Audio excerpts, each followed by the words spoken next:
There you go. There we go.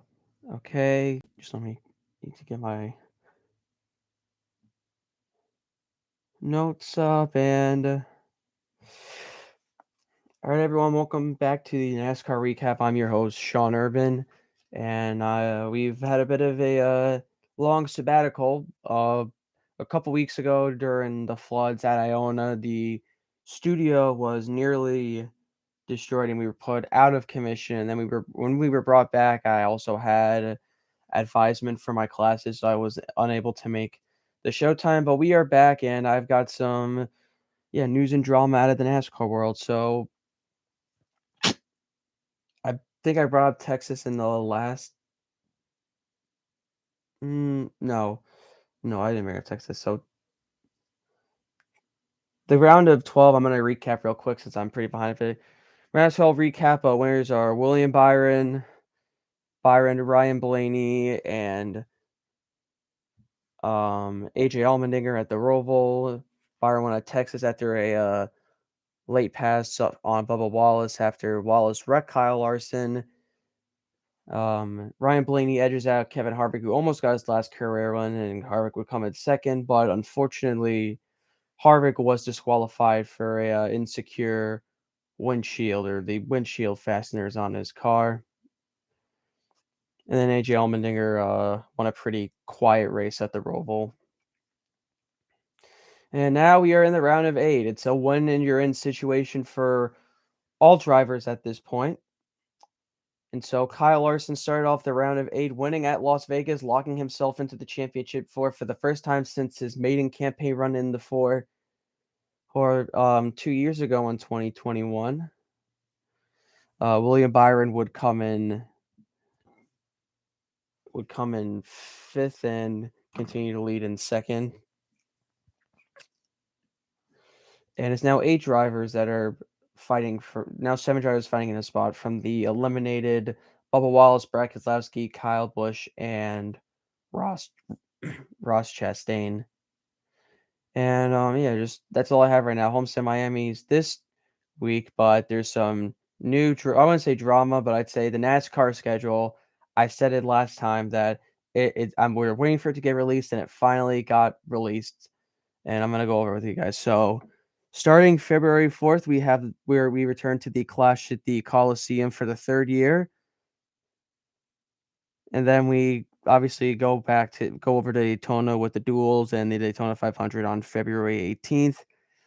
And because Auto Club is not on the schedule this year due to its short track renovation, Atlanta has taken the spot as the second race and has put the East Coast not the West Coast swing out of commission for now. So Atlanta will be on February 23rd. Then we follow it up with Las Vegas on March 3rd, then Phoenix on March 10th.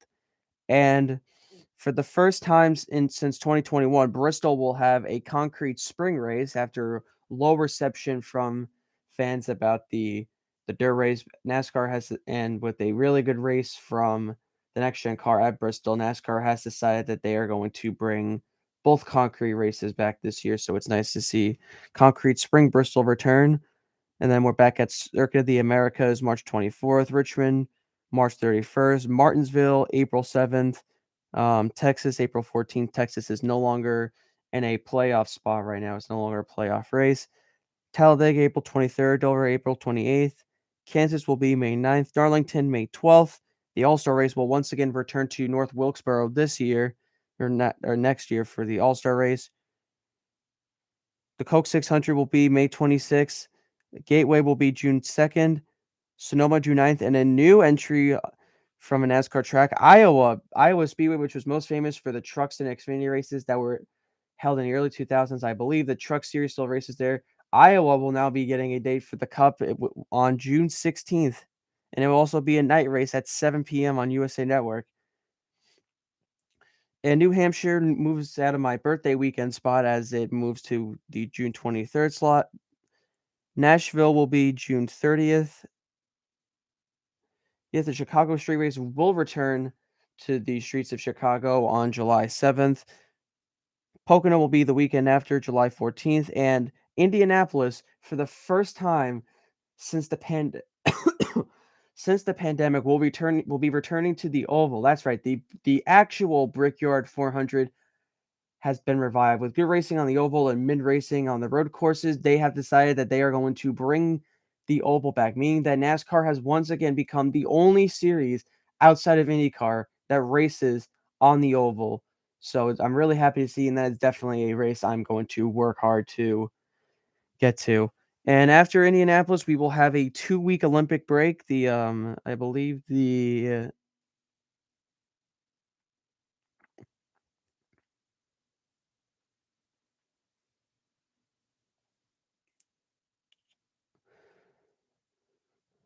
Paris Olympics will be taking over. Paris is also right now the place of the Rugby World Cup. Go Ireland!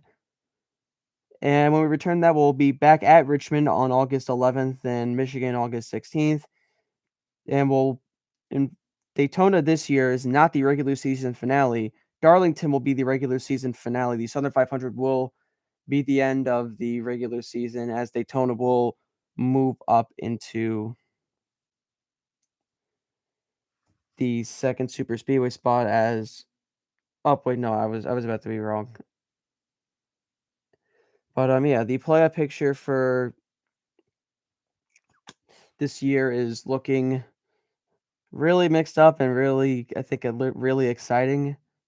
So we're back at Atlanta September 8th, and it's a little bit strange for me seeing that there's two super speedway style tracks on the schedule, but that's not important at the moment. Atlanta is September 8th, Watkins Glen September 15th, and then Bristol September 21st. That will be your round of 16. Kansas, Talladega, Charlotte will be a round of 12. Vegas, Homestead, and Martinsville will be a round of 8. And Phoenix is once again hosting the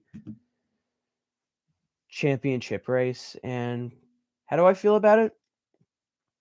A lot of good changes I think NASCAR made. The schedule's still obviously far from perfect, but I think with Iowa, Indianapolis returning to the oval, I think is a really good change to see that NASCAR is opening up and actually appealing to their older demographic and not alienating them with them choosing the road courses for Trent when the oval has always held the prestige of being the Brickyard 400, the only race outside of the Indy 500 that's on the oval, and a little bit weird seeing both two super speedway style tracks with Atlanta and Talladega.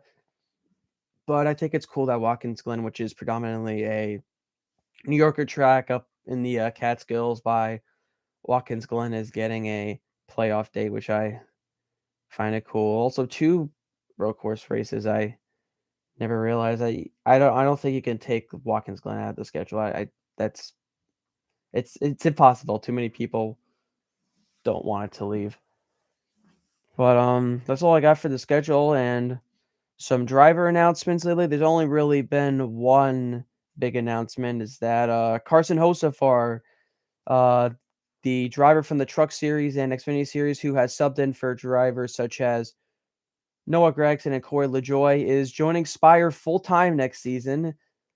Spire has big plans of ambitions I'll get to in a minute, but when I was watching the race between Carson Hocevar and LaJoy, it was really strange because LaJoy and Hocevar were essentially swapping equipment where Carson, who had good equipment in the Truck Series, now had bad equipment in the Cup, while LaJoy, who's always been in usually bad equipment, was in really good equipment filling in for the suspended Chase Elliott. And while LaJoy fell back in a Hendrick car, LaJoy impressed in a not LaJoy.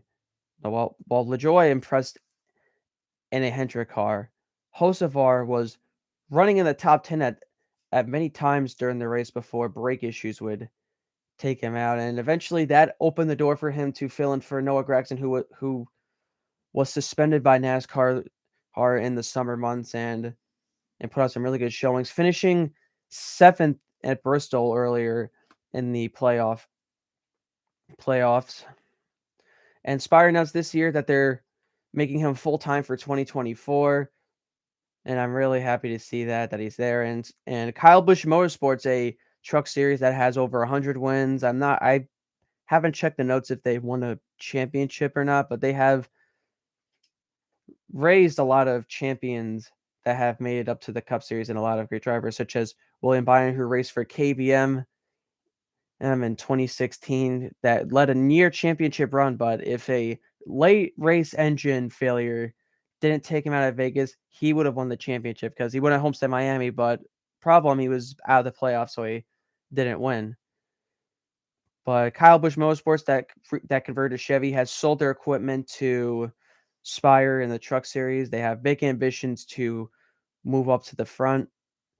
And Kyle Busch said that he wants to focus more on his family. He wants to focus on RCR. He just doesn't have time for KBM anymore. And he sold the Truck Series team, which will close down at the end of the season. And Spire will take it over. So we're gonna miss you, KBM.